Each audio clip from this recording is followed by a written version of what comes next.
Hi மக்களே, வணக்கம். இன்றைக்கி வெங்காயம் தக்காளியை வச்சு ஒரு தொக்கு பண்ணிடலாம். இட்லி தோசைக்கு தொட்டு சாப்பிட்ற மாதிரி, சப்பாத்திக்கும் சாப்பிட்லாம். ரொம்பவே சூப்பராக இருக்கும். ஈஸி மெத்தடில் எப்படி செய்யலாம்னு சொல்லி பார்ப்போம். வெங்காயம் ரொம்ப விலை கம்மியாக விற்கும்போது இந்த மாதிரி ஸ்டைலில் நீங்கள் ஒரு முறை ட்ரை பண்ணி பாருங்கள். சூப்பராக இருக்கும். ஸ்டோர் பண்ணி வச்சும் சாப்பிட்லாம். அதுக்கு நான் கிட்டத்தட்ட 2-2.5 கிலோ வெங்காயம் கிட்ட நான் அரிஞ்சு வச்சுருக்கேன். இதுக்கு தேவையான ஐட்டம் சொல்கிறேன். 2.5 கிலோ வெங்காயம், 1 கிலோ தக்காளி, ஒரு 40 கிராம் அளவுக்கு புளி எடுத்திருக்கேன். இது ஒரு மசாலா ஒன்று வறுத்துடலாம். அதுக்கு 2 டீஸ்பூன் தனியா, 1.5 டீஸ்பூன் சீரகம், 1 டீஸ்பூன் மிளகு. கார மிளகாத்தூள் நான் ஒரு 2 டீஸ்பூன் அளவு எடுத்துருக்கேங்க. காரம் தேவைப்பட்டால் மறுபடியும் வேணால் போட்டுக்கலாம். இப்போ இதை நல்லா மூணுத்தையும் நல்லா வறுத்துடலாம். மூணுத்தையும் ஒன்றாவே போட்டு வறுத்துங்க. லைட்டாக பொன்னிறமாக வறுத்தால் போதும். இது அப்படியே வறுத்துக்கிட்டு இருக்கட்டும். அடுத்து ஒரு குக்கர் எடுத்துக்கலாம். அதில் இந்த வெங்காயத்தை அரிஞ்ச வெங்காயத்தை இதில் போட்டுடலாம். குக்கரில் போட்டாச்சு. இந்த மாதிரி ஸ்டைலில் செய்யும்போது நம்மளுக்கு ஆயில் கம்மியாக இழுக்கும். வெங்காயம் வதக்கிற வேலை மிச்சமாகும். ஒரு 1/2 டம்ளர் அளவுக்கு தண்ணி ஊற்றிக்கலாம். கொஞ்சமாக தண்ணி ஊற்றிக்கோங்க. இப்போ இதில் கொட்டை இல்லாமல் நான் எடுத்து வச்சுருக்கிறேன் புளி பார்த்து. இப்போ இதிலேயே இதையும் போட்டுக்குங்க.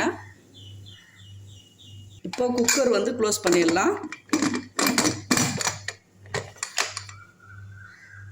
கரெக்டாக ஒரே விசிலில் ஆஃப் பண்ணிவிடுவோம். நான் ஊறுகாய் தாளிக்கிறதுக்காக வெந்தயமும் கடுகும் வீட்டில் பவுடர் பண்ணி வச்சுருக்கேன். அதுலேருந்து 1 டீஸ்பூன் அளவுக்கு எடுத்து இந்த மிளகாத்தூள்லேயே போட்டுக்கலாம். நீங்கள் பவுட்ரு இல்லைன்னா இது கரெக்டாக ஒரு டீஸ்பூன் எடுத்து சம அளவு எடுத்து வறுத்து பொடி பண்ணிக்கோங்க. மிளகு, சீரகம், தனியா அது மூணுத்தையும் வறுத்தாச்சு. இதை நல்லா நைஸாக பவுட்ரு பண்ணிட்டு வந்துடலாம். மிக்ஸி ஜாரில் போட்டு நல்லா பவுட்ரு பண்ணியாச்சுங்க. ஒரு விசில் வரப்போகுதுங்க. ஒரு விசில் வந்துருச்சு. இப்போ கேஸ் ஆஃப் பண்ணிடலாம். இப்போ அதை அப்படியே குக்கர் எடுத்து ஒரு ஓரமாக வச்சுருவோம். மிளகு சீரகம் வறுத்த கடாயில் எண்ணெய்லாம் ஊற்ற வேண்டாம். கேஸ் ஆன் பண்ணிவிட்டு இந்த தக்காளியை அப்படியே போட்டுக்கலாம். வெறுமனே அப்படியே வதங்கட்டும் கொஞ்ச நேரம். ஒரு தட்டு போட்டு மூடிடலாம். அடுத்து அதே மிக்ஸி ஜாரில் கொஞ்சமாக ஒரு 50 கிராம் அளவுக்கு உரிக்காத பூண்டு எடுத்து நல்லா கொரப்பாக அரைச்சிட்டு வந்துடுங்க.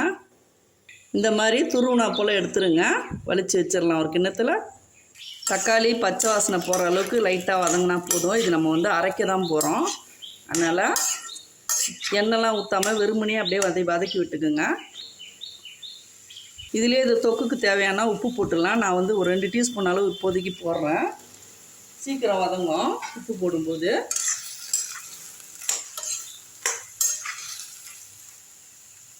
மூடி வச்சுருவோம். ஃப்ளேமை மீடியமாகவே வச்சிடலாம்.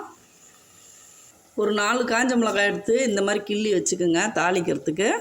கொஞ்சமாக கருவேப்பிலை எடுத்து இதை நல்லா பொடியாக கட் பண்ணிக்கலாம். தக்காளி வதங்கிடுச்சா பார்ப்போம். பாருங்கள், இந்த மாதிரி தக்காளியில் இருக்கிற தண்ணி அதுவாக வதங்கி வரும். இன்னும் ஒரு 2 நிமிஷத்தில் இறக்கிடலாம்.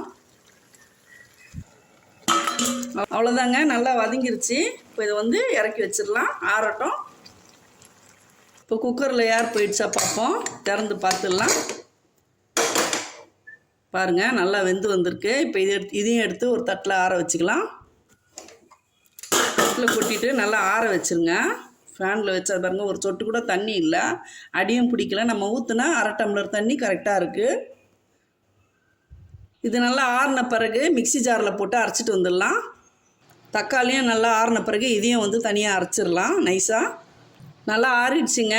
நல்லா அரைச்சிட்டு வந்துடலாம். வெங்காயம் எல்லாத்தையும் அரைச்சாச்சுங்க. இப்போ அதே ஜாரில் தக்காளியும் அரைச்சிடலாம். நல்லா நைஸாக அரைச்சிக்கலாம். நல்லா அரைச்சாச்சு.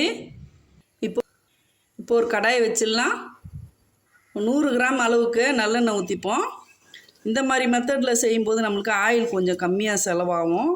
2-2.5 கிலோ வெங்காயமும் 1 கிலோ தக்காளியும் வதங்கினோன்னா அதிகமாக ஆயில் செலவாகும். இப்போ இந்த மாதிரி ஆயிலெலாம் அதிகமாக சேர்க்கக்கூடாதுன்னு நினச்சிங்கன்னா இந்த மாதிரி ஸ்டைலில் நீங்கள் செய்யுங்க. ரொம்பவே யூஸாக இருக்கும். இப்போ எண்ணெய் காயட்டும். கடுகு உளுத்தம் பருப்பு போட்டுப்போம். அடுத்து காஞ்ச மிளகா போட்டுக்கலாம். கருவேப்பிலை போட்டுக்கலாம். நல்லா வதக்கி வச்சுருங்க. இப்போது தட்டி வச்ச பூண்டை போட்டுடலாம். நல்லா பச்சை வாசனை போகிற அளவுக்கு நல்லா வதக்கி விட்டுருங்க. இது வந்து ப்ராசஸ் வந்து ரொம்ப பெருசாக இருக்கிற மாதிரி இருக்கும். ஆனால் வந்து ஆயில் ரொம்ப கம்மியாக செலவாகும். டேஸ்ட்டும் ரொம்ப சூப்பராக இருக்கும். நீங்கள் ட்ரை பண்ணி பாருங்கள். எல்லாத்தையும் ஆயிலில் வதக்கும் போது அளவுக்கு அதிகமாக 1/4 கிலோ எண்ணெய்க்கு மேலே எண்ணெய் செலவாகும். இது 100 கிராமில் முடிச்சிடலாம். பூண்டை வந்து நல்லா வந்து வதக்கி விட்டுருங்க. பச்சை வாசனை போகணும். நல்லா வதங்கும் போது நல்ல ஒரு ஃப்ளேவர் கிடைக்கும் நம்மளுக்கு. பூண்டு நல்லா வதங்கிருச்சு. அடி பிடிக்காமல் அப்படியே ப்ரௌன் ஆகிற அளவுக்கு பொன்னிறமாக ஆனால் போதும், ரொம்ப கருக வேண்டாம். இப்போ இதுலேயே வந்து இந்த கார மிளகாத்தூள் எடுத்து போட்டுங்க. கார மிளகாத்தூளும் இந்த வெந்தயம் கடுகு அரைச்சிருக்கேன் இல்லைங்களா, அதையும் போட்டுங்க. எண்ணெயில் போடும்போது நல்லா கலர்ஃபுல்லாக இருக்கும் நம்மளுக்கு. அடுத்து இந்த வெங்காயம் அரைச்சதை எடுத்து போட்டுருங்க. அதில் வெங்காயமும் புளியும் அதில் சேர்த்து அரைச்சிருக்கோம். கொஞ்ச நேரம் நல்லா வதக்கி விட்டுருங்க. ஏற்கனவே வதங்கின வெங்காயன்றதுனால அதிக நேரம் வதங்கணும்னு அவசியம் இல்லை, டக்குன்னு வதங்கிடும். இது எண்ணெய் பிரிஞ்சு வரட்டும். நல்லா உப்பு தேவைப்பட்டதுன்னா போட்டுக்குங்க. தக்காளி போட்ட பிறகு நம்ம உப்பு பத்தலைன்னா பார்த்துக்கலாம். நல்லா ஒரு 5 நிமிஷம் கிட்ட நல்லா வதங்கட்டாங்க. இதுவே ஒரு தட்டு போட்டு மூடிடலாம். ஃப்ளேமை வந்து கொஞ்சம் கம்மியாக வச்சுருங்க.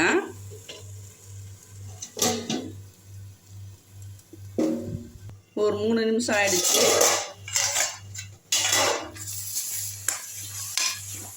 பாருங்கள் எவ்வளோ குயிக்காக வதங்குதுன்னு. இப்போ இதில் வந்து கொஞ்சமாக வந்து பெருங்காயம் போட்டுக்குங்க. ஒரு 1/2 டீஸ்பூன் அளவுக்கு போட்டுட்டு இதிலே வந்து இந்த தக்காளி எடுத்து ஊற்றிக்கலாம். நீங்கள் தக்காளி சேர்க்காமலும் வந்து செய்யலாங்க. வெங்காயத்தொக்கு அதுவும் சூப்பராக இருக்கும் தக்காளி சேர்க்காம. நான் இன்றைக்கி தக்காளியும் சேர்த்து செய்கிறேன். ரொம்பவே சூப்பராக இருக்கும். இதில் வந்து ஒரு சொட்டு கூட தண்ணி ஊற்றக்கூடாதுங்க. இந்த வதக்கி வேக வச்சதோடு சரி, தண்ணி ஒரு சொட்டு கூட ஊற்றக்கூடாது. அப்போ தான் வந்து ஸ்டோர் பண்ணி வைக்கிறதுக்கு ரொம்ப யூஸ்ஃபுல்லாக இருக்கும். இப்போ அப்படியே வந்து தட்டு போட்டு மூடிடலாம். கொஞ்ச நேரம் நல்லா வதங்கட்டும். 3 நிமிஷம் ஆயிடுச்சுங்க. திறந்து பார்த்துடலாம். உப்பு கரெக்டாக இருக்கா பார்ப்போம். உப்பு கொஞ்சம் கம்மியாக இருக்குங்க. நான் இன்னும் 2 டீஸ்பூன் அளவு போடுறேன். இப்போ இதில் வந்து இந்த மிளகு, சீரகம், தனியா பவுட்ரு பண்ணி வச்சுருக்கோம்ல, அதையும் போட்டுருவோம். வாசனை ரொம்பவே சூப்பராக இருக்குங்க. நல்லா வதக்கி விட்டுருங்க. இப்போ இதே வந்து நீங்கள் வதக்கி செய்யணுன்னா குறைஞ்சபட்சம் 1 மணி நேரம் ஆகுங்க இந்த டிஷ்ஷு செய்கிறதுக்கு. எனக்கு ஒரு 20 நிமிஷத்துலேயே முடிஞ்சிருச்சு. உங்களுக்கு புளி சேர்க்க பிடிக்கலன்னா லெமன் ஜூஸ் கூட சேர்த்துக்கலாம். அதுவுமே டேஸ்ட்டாக இருக்கும். நான் ட்ரை பண்ணியிருக்கேன் ஏற்கனவே. இந்த வாட்டி தான் வந்து நான் புளி சேர்த்து செய்கிறேன். அப்படியே மூடி வச்சிடலாம். 2 நிமிஷத்தில் ஆஃப் பண்ணிடலாம். அவ்வளோதாங்க, 2 நிமிஷம் ஆயிடுச்சு.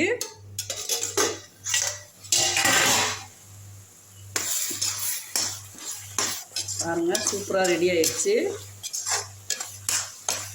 உப்பு கரெக்டாக இருக்கா பார்ப்போம். நீங்கள் நல்லா அடி கனமான கடாயாக வச்சு நீங்கள் செய்யுங்க, தீயாமல் இருக்கும். அப்பா, டேஸ்ட்டு வேறு லெவலில் இருக்குங்க. கொத்தமல்லி சேர்த்துக்கலாம். இட்லி, தோசை, சாதத்தில் கூட போட்டு பிசைஞ்சு சாப்பிட்றதுக்கு ரொம்பவே சூப்பராக இருக்குங்க. கண்டிப்பாக இது வந்து 1 வாரம் வரலாம் ஃப்ரிட்ஜில் ஸ்டோர் பண்ணி வச்சு சாப்பிட்லாம். கெடவே கெடாது. கண்டிப்பாக ட்ரை பண்ணி பாருங்கள். பேச்சுலருக்கும் வந்து ரொம்பவே யூஸ்ஃபுல்லாக இருக்கும். கேஸ் ஆஃப் பண்ணிடுறேன். கண்டிப்பாக இந்த தொக்கு வந்து இட்லி, தோசைக்கு வேறு லெவலில் இருக்குங்க. இந்த மாதிரி வந்து சாப்பிட்டிங்கன்னா கண்டிப்பாக விடவே மாட்டீங்க. திரும்ப திரும்ப இதே ஸ்டைலில் செய்வீங்க. நம்மளுக்கு ஒரு 100 கிராம் எண்ணெய் தான் செலவாச்சு. இதுக்கு வந்து இவ்வளோ அளவுக்கு நம்மளுக்கு வந்து கிடச்சிருக்கு. தாராளமாக இது வந்து 1 வாரம் கிட்ட நம்ம யூஸ் பண்ணலாம். எப்பவுமே ஒரே ஸ்டைல்லையே செய்யாமல் இந்த மாதிரி ஸ்டைலில் ஒரு முறை வெங்காயம் வந்து ரொம்ப சீப்பாக கிடைக்கும்போது இந்த மாதிரி ஸ்டைலில் வந்து ஒரு முறை ட்ரை பண்ணி பாருங்கள். டேஸ்ட் ரொம்பவே சூப்பராக இருக்கும். இந்த வீடியோ உங்களுக்கு ரொம்ப பயனுள்ளதாக இருந்துச்சுன்னா ஒரு லைக் கொடுத்துருங்க. வீடியோ பிடிச்சிருந்தா லைக் பண்ணுங்கள், ஷேர் பண்ணுங்கள், சப்ஸ்கிரைப் பண்ண மறக்காதீங்க. தேங்க்யூ மக்களே.